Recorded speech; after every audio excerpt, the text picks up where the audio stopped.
어, 영어 단어 중에 상당히 재미있는 표현이 하나 있습니다. butter up이라고 하는 단어인데요. 뜻은 아부하다, 아첨하다 이런 뜻입니다. 우리가 빵을 먹을 때 버터를 바르죠. 훨씬 더 부드럽고 또 달콤한 맛을 냅니다. 인간관계 속에서 이렇게 한다는 거예요. 인간관계 속에서 어떤 사람에게 버터칠을 하는 겁니다. 버터를 바르는 거예요. 그럼 어떻게 될까요? butter up. 그래서 이 butter up이라고 하는 단어는 칭찬이나 달콤한 말 또는 행동으로 상대방의 비위를 맞추거나 또 그 앞에서 알랑거리는 것, 즉 아부하는 것을 뜻합니다. 참 재미있고도 적절한 표현이라는 생각이 듭니다. 그런데 여러분, 한 가지 이 단어와 관련해서 우리가 유의해야 할 것이 있습니다. 그것은요, 아부하고 아첨하는 그 겉모습이 우리가 알고 있는 충성의 모습과 아주 흡사하다는 것입니다. 무슨 말입니까? 그냥 겉모습만 보고는 이게 충성을 다하는 것인지 아니면 아부하고 있는 것인지 그 겉모습으로는 도대체 구별이 되지 않는다는 것입니다. 하우링이 있어요. 좀 낮춰야 돼요. 겉으로 보면 충성이나 아부하는 것이나 이 둘이 똑같습니다. 모두가 다 겉으로 볼 때는 헌신적으로 보입니다. 최선을 다해서 그 사람을 섬기고 모시고 따릅니다. 최선을 다해서 그에게 기쁨을 주려고 하고 그 사람을 즐겁게 만들어주기 위한 노력을 전혀 아끼지 않습니다. 이런 배려를 받는 사람은 어떨까요? 기분이 상당히 좋겠죠. 자신이 뭔가 된 것 같은 그런 마음이 들기도 할 거고 으쓱할 것입니다. 그렇지만 여러분, 나에게 아첨하는 사람과 충성하는 사람을 구별하지 못하는 사람은 결국에는 반드시 이용만 당하고 망하게 되어 있다는 사실입니다. 여러분, 그렇다면 충성과 아부의 이 두 가지의 근본적인 차이는 무엇일까요? 먼저 아부는 그 원인이 두려움과 탐욕으로 이루어져 있습니다. 어떤 상대방이 나에 대해서 큰 권한을 가지고 있을 때, 나에게 힘을 쓸 수 있는 사람일 때, 그런데 그 사람을 도저히 인격적으로 사랑하거나 존경할 수 없을 때, 그럼 나는 그 관계 속에서 살아남기 위해서 그 사람에게 두려운 마음 때문에 아부하게 됩니다.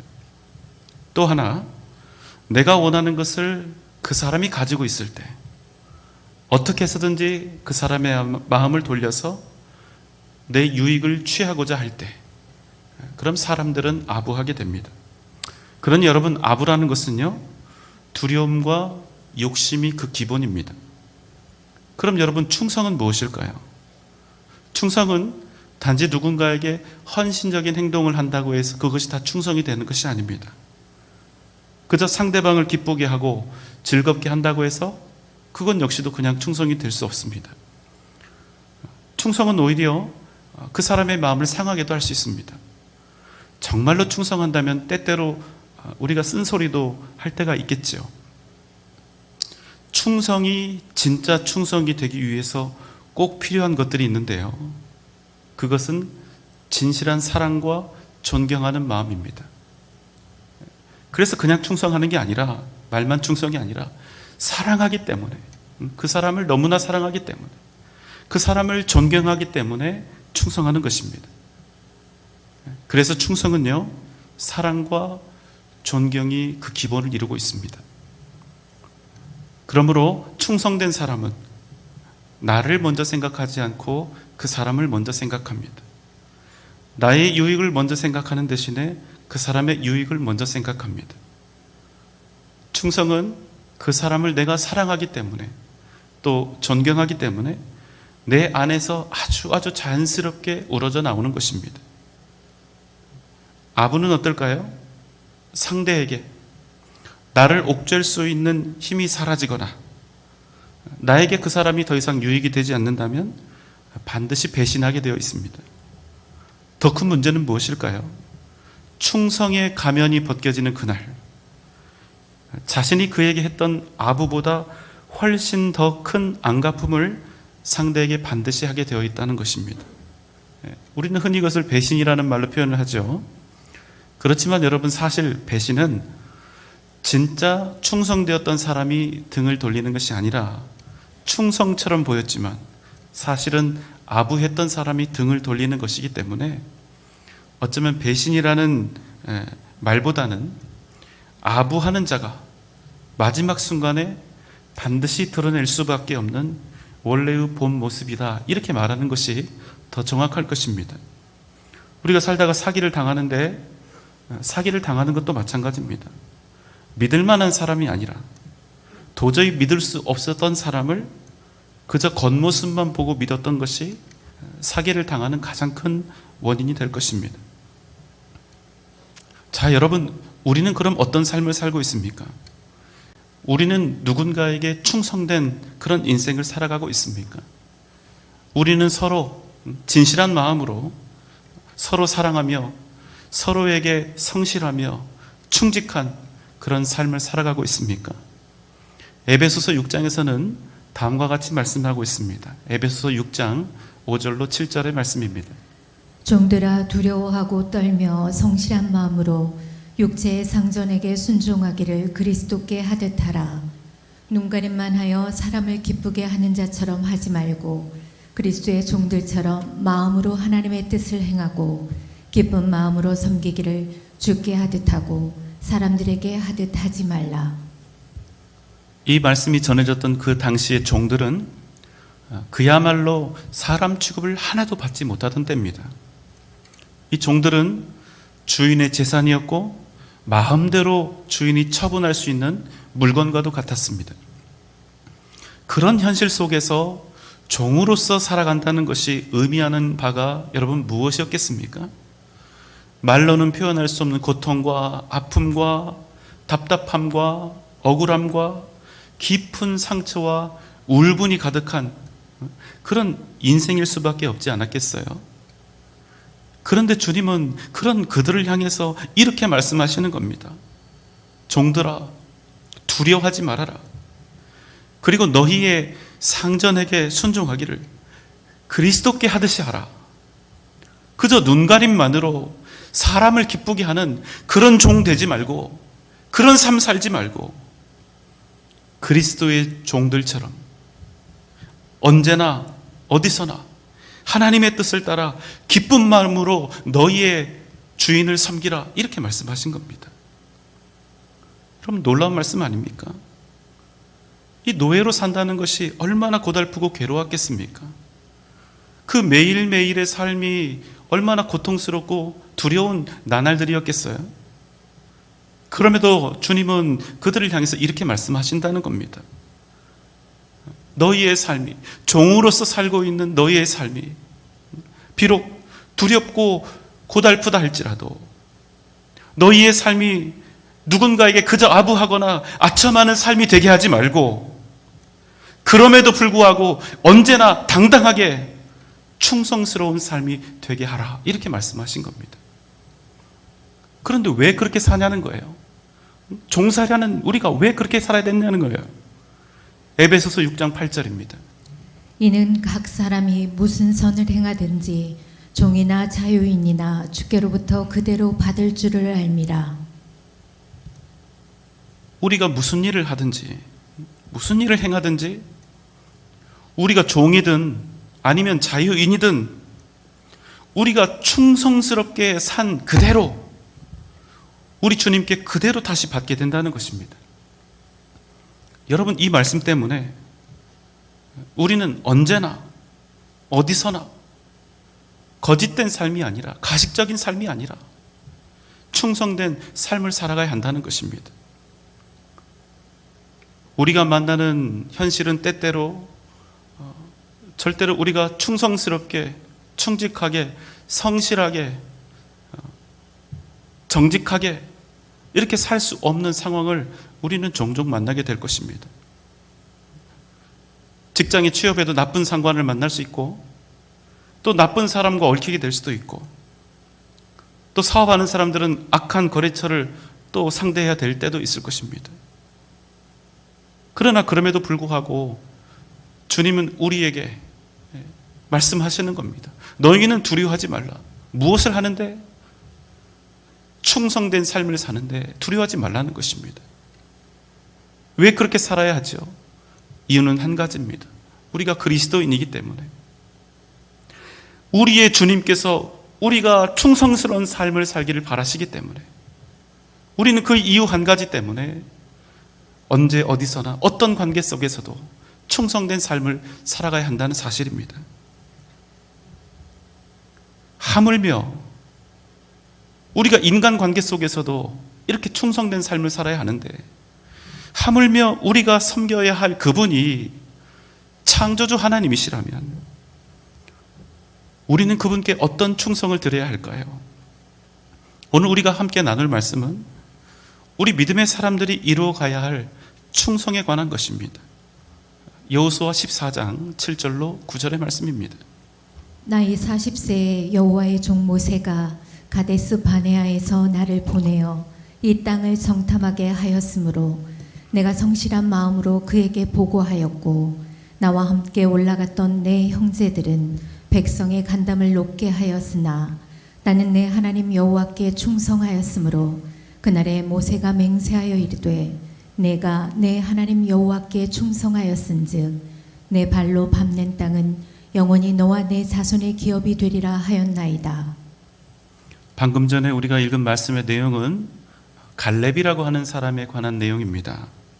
이 사람은요, 오늘 이 말씀의 시점을 기점으로 해서 45년 전 하나님께서 약속으로 주신 그 가나안 땅을 살피기 위해 여호수아와 또 11명의 정탐꾼들, 그들과 함께 가나안 정탐을 다녀왔던 사람입니다.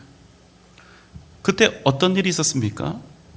다들 정탐을 다녀온 후에 그 땅에서 가져온, 가나안 땅에서 가져온 풍성한 소산과 열매들을 백성들에게 이렇게 들어 보이면서 그 땅이 얼마나 비옥하고 풍요로운 땅인지에 대해 말하기에 바빴습니다.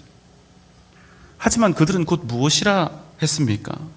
그러나 그 땅은 비옥하고 풍성하지만, 그러나 그 땅은 거주민을 삼키는 땅이요, 거기서 우리가 보았던 사람들은 거인 용사들이었으며 우리를 그 사람들에 비한다면 우리는 메뚜기밖에 되지 않을 그런 상황이요.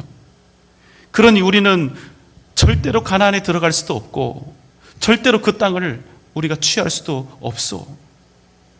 그리고 울부짖는 것입니다. 이제 우리는 다 끝났다고. 그리고 모세를 원망하면서 밤새도록 통곡한 것입니다. 그러나 그때 갈렙과 여호수아는 달랐습니다. 민수기 14장 7절로 9절입니다. 이스라엘 자손의 온 회중에게 말하여 이르되 우리가 두루 다니며 정탐한 땅은 심히 아름다운 땅이라. 여호와께서 우리를 기뻐하시면 우리를 그 땅으로 인도하여 들이시고 그 땅을 우리에게 주시리라. 이는 과연 젖과 꿀이 흐르는 땅이니라. 다만 여호와를 거역하지는 말라. 또 그 땅 백성을 두려워하지 말라. 그들은 우리의 먹이라. 그들의 보호자는 그들에게서 떠났고 여호와는 우리와 함께 하시느니라. 그들을 두려워하지 말라 하나. 갈렙과 여호수아는 자신들의 옷을 찢으며 외쳤습니다. 아니요, 아니요. 그 땅은 하나님께서 우리에게 주신 땅이요. 그 땅의 백성들을 두려워하지 마시오. 그들은 우리의 먹이일 뿐이요. 하나님께서 우리와 함께 하시니 함께 그 땅을 취하러 올라갑시다. 그때 하나님께서 갈렙에게 주신 약속이 하나 있었습니다. 신명기 1장 36절입니다. 오직 여분네의 아들 갈렙은 온전히 여호와께 순종하였은즉 그는 그것을 볼 것이요 그가 밟은 땅을 내가 그와 그의 자손에게 주리라 하시고. 하나님께서 갈렙에게 주신 약속은 다음과 같았습니다. 갈렙이 밟는 모든 땅을 그와 그의 자손들에게 주리라 하신 것입니다. 그리고 45년 전에 있었던 이 언약은 45년이 지난 후 오늘 이 본문 말씀으로 이어집니다. 갈렙이 말합니다. 나는 내 하나님 여호와께 충성하였으므로 9절 말씀입니다. 그날에 모세가 맹세하여 이르되 내가 내 하나님 여호와께 충성하였은즉 내 발로 밟는 땅은 영원히 너와 내 자손의 기업이 되리라 하였나이다. 이런 말입니다. 여호수아여, 45년 전 내가 하나님께 충성했고 그때 내가 밟는 모든 땅을 주께서 주시겠다고 약속하셨으니 이제 저 땅 헤브론을 나에게 주십시오. 여러분, 이런 갈렙의 요구를 대하시면서 어떤 마음이 드셨습니까? 혹 이런 오해가 생길 수도 있겠다는 생각이 드는데요. 45년 전 내가 하나님께 충성했던 것과 오늘까지 큰 공로를 세운 이 모든 것을 따라 이제 내가 당신에게 요구하는 그 땅을 마땅히 나에게 주시오. 이런 뜻일까요? 아니요, 절대로 그렇지 않습니다. 85세가 된 갈렙은 지금 과거 모세의 약속을 들먹이며 그때 받아내지 못했던 빚을 청산하려고 하는 것이 아닙니다. 12절 말씀입니다. 그날에 여호와께서 말씀하신 이 산지를 지금 내게 주소서.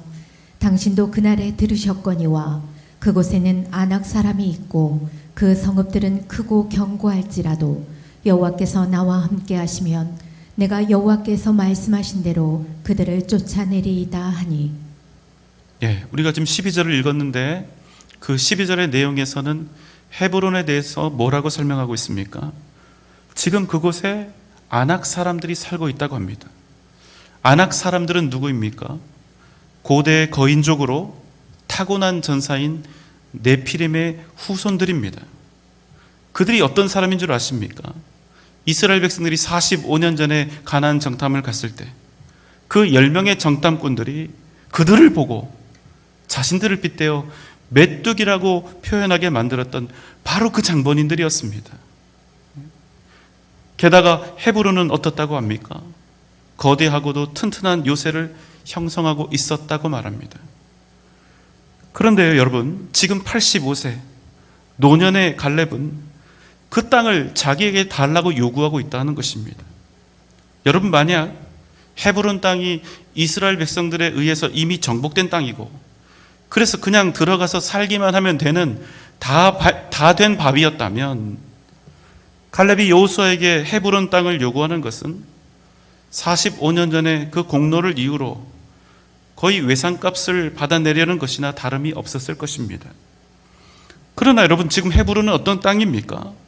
크고 견고한 성읍이요, 그 누구라도 간담을 서늘하게 할 거인 전사인 아낙 자손들이 점거하고 있는 땅이었다는 사실입니다. 또 그 땅은 어떤 땅입니까? 너무나 강력한 적들이 있었기 때문에 이스라엘 중 그 누구도 요구하지 않았던 땅, 요구할 수 없었던 땅, 아무도 그 땅으로 쳐들어갈 엄두조차 낼 수 없었던 땅. 그래서 그 땅은 목숨을 걸고 나아가야 할 가장 참혹한 전쟁터가 될 수밖에 없었던 바로 그 땅이었다는 사실입니다. 그런데 85세 이 노년 갈렙은 그래도 자기에게 그 땅을 달라고 요구하고 있다는 것입니다. 여러분, 왜입니까? 그 땅을 이스라엘이 정복하지 못한다면 다른 가나안의 땅들을 다 얻는다 할지라도 결단코 하나님이 약속하신 그 가나안의 언약, 그 땅을 다 차지하는 가나안 정복 전쟁은 절대로 끝날 수가 없었기 때문입니다. 갈렙은 어째서 점령하기 가장 힘들었던 땅, 그래서 그 누구도 감히 달라고 요구하지 못했던 그 땅을 원했을까요? 헤브론은 가나안에서 이스라엘이 취해야 할 가장 위험하고 어려운 격전지였기 때문입니다. 그 때문에 갈렙은 그 땅을 원했습니다. 갈렙이 원했던 것은 단지 땅이 아니라 하나님께서 이스라엘 백성들에게 주셨던 언약, 그 가나안 언약의 성취가 온전히 이루어지기를 애타게 바랐기 때문입니다. 그래서 여러분, 그 결론이 어떻게 되었을까요? 여호수아 14장 14절로 15절입니다. 헤브론이 그니스 사람 여분네의 아들 갈렙의 기업이 되어 오늘까지 이르렀으니 이는 그가 이스라엘의 하나님 여호와를 온전히 좇았습니다. 헤브론의 옛 이름은 기럇 아르바라. 아르바는 아낙 사람 가운데서 가장 큰 사람이었더라. 그리고 그 땅에 전쟁이 그쳤더라.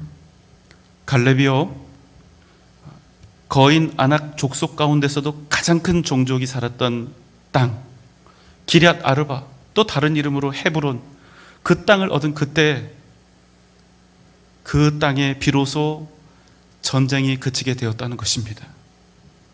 여호수아 14장 14절 하반절입니다. 이는 그가 이스라엘의 하나님 여호와를 온전히 좇았습니다.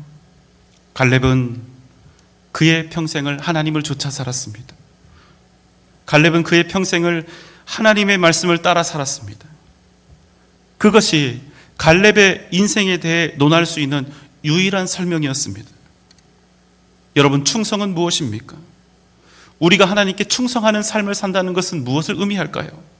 그것은 일생토록 변함없이 내 뜻이 아니라 하나님의 뜻을 이루어가는 것입니다. 그것이 충성입니다. 한결같이 내 뜻이 아니라 하나님의 뜻을 쫓아 살아가는 것, 그것이 여러분 충성입니다. 여러분, 잊지 마십시오. 우리는 우리의 유익을 위해서 주님을 따르는 사람들이 아니라는 사실입니다. 우리는 하나님을 경외하기 때문에, 우리가 하나님을 사랑하기 때문에, 그분이 하나님이시기 때문에 우리는 하나님의 그 뜻이 이 땅 위에 이루어지기를 바라는 것입니다. 제가 얼마 전에 읽은 책 중에 애니 베어드라고 하는 선교사가 쓴 따라 예수 따라가네라는 그런 책이 있습니다. 그 책 서문에는 애니 베어드 선교사의 삶에 대한 소개가 간략하게 나옵니다.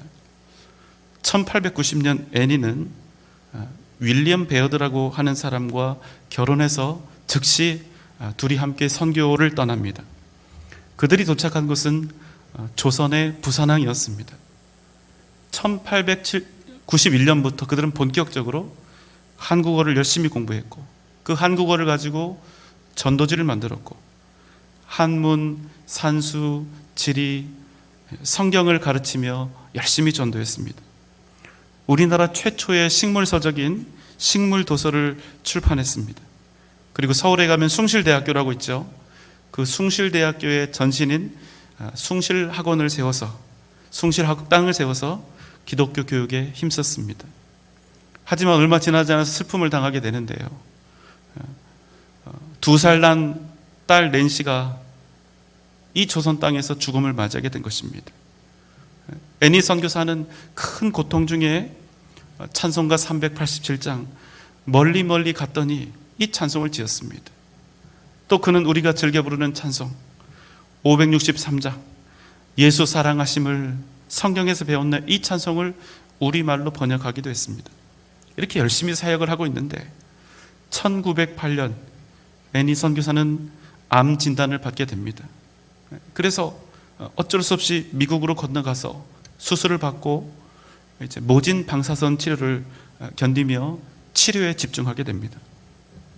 그때 이 애니 선교사는 남편인 윌리엄 선교사가 조선 땅에서 변함없이 선교 사역을 감당하도록 권유했습니다. 왜냐하면 자신의 병 때문에 복음을 전하는 이 사역에 차질이 생길까 두려웠기 때문입니다. 수술이 다행히 잘 되었습니다. 치료도 잘 되었습니다. 그래서 애니 선교사는 다시 조선으로 돌아올 수 있게 되었습니다.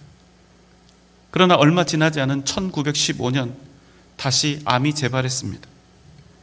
애니는 치료를 위해서 다시 미국으로 건너가는 이 오랜 그리고 고된 항해를 견뎌야 했습니다. 그러나 안타깝게도 이 두 번째 치료는 완전히 실패로 돌아갔습니다. 이제는 어려운 결정만을 남겨두게 되었습니다.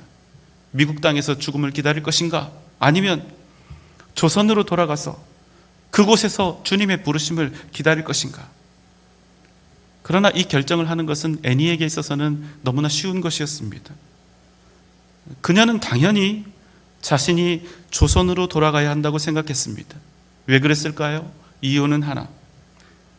남편 선교사 윌리엄이 자신의 죽음 때문에 자신의 죽음을 지키기 위해서 하나님이 주신 선교지를 잠시라도 떠나서는 안 된다고 생각했기 때문입니다. 그래서 이 애니 선교사는 선교지인 조선으로 다시 돌아오기 위해서 온몸에 퍼진 이 암의 고통과 사투를 벌이며 다시 한번, 그리고 마지막이 되었던 그 멀고 긴 항해를 해야 했습니다. 그리고 조선에 도착하고 1916년 어느 날 그는 하나님의 부르심을 받아 천국으로 갔습니다. 그의 묘비에는 이렇게 쓰여 있습니다. 우리를 사랑하시는 이로 말미암아 넉넉히 이긴 자 애니 베어드. 애니 베어드는 일평생 하나님께 충성된 삶을 살았습니다. 사랑하는 여러분, 충성이 무엇입니까? 충성은 어떤 상황 속에서도 하나님의 뜻을 이루어가는 것입니다. 충성이 무엇입니까? 충성은 어떤 상황 속에서도 하나님이 내게 주신 사명을 감당하는 것입니다. 충성은 나를 위해서 사는 인생이 아니라 오직 하나님을 위해서 사는 인생인 것입니다. 내 인생은 나의 것인데 왜 자꾸 하나님을 위해서 살아야 한다고 하는가?